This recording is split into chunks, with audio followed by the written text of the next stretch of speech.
Shri TV ప్రేక్షకులకు నమస్కారం.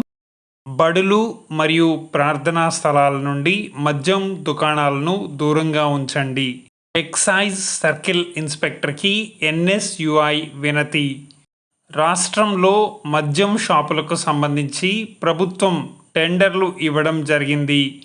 ఈ నేపథ్యంలో మద్యం దుకాణాల టెండర్ల ప్రక్రియలో బడులు మరియు ప్రార్థనా స్థలాల నుండి దుకాణాలను దూరంగా ఉండేలా చర్యలు తీసుకోవాలి అని స్థానిక Piler excise circle inspector Subbareddy గారికి ఎన్ఎస్యుఐ రాష్ట్ర ఉపాధ్యక్షులు మద్దెల అమృత్ తేజ్ ఆధ్వర్యంలో వినతి పత్రం సమర్పించారు.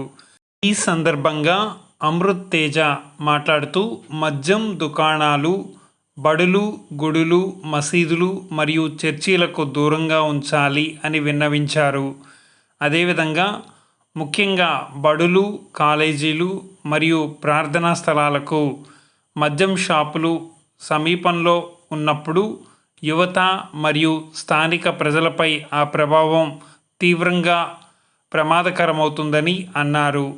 కావున ఈ టెండర్ల ప్రక్రియలో ఖచ్చితమైన నిబంధనలు పెట్టి పాఠశాలలు మరియు కాలేజీల విద్యార్థుల భవిష్యత్తు దృష్ట్యా వీటిని దూరంగా మద్యం షాపులు ఉండేలా చర్యలు తీసుకోవాలి అని కోరారు.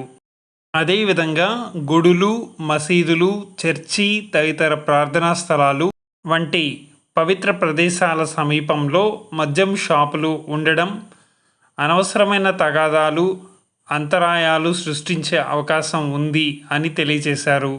కావున మా విజ్ఞప్తిని పరిగణలోకి తీసుకొని ప్రజల సంక్షేమం దృష్ట్యా తగిన చర్యలు తీసుకుంటారని ఆశిస్తున్నాము అని అన్నారు. ఈ కార్యక్రమంలో ఎన్ఎస్యుఐ రాజంపేట పార్లమెంట్ అధ్యక్షులు సాయి సంపత్ కుమార్, కాంగ్రెస్ పార్టీ మాజీ జిల్లా కార్యదర్శి యూసఫ్, కాంగ్రెస్ పార్టీ మాజీ మండల అధ్యక్షులు చాంద్ బాషా, కానిస్టేబుల్ వినోద్ కుమార్ తదితరులు పాల్గొన్నారు.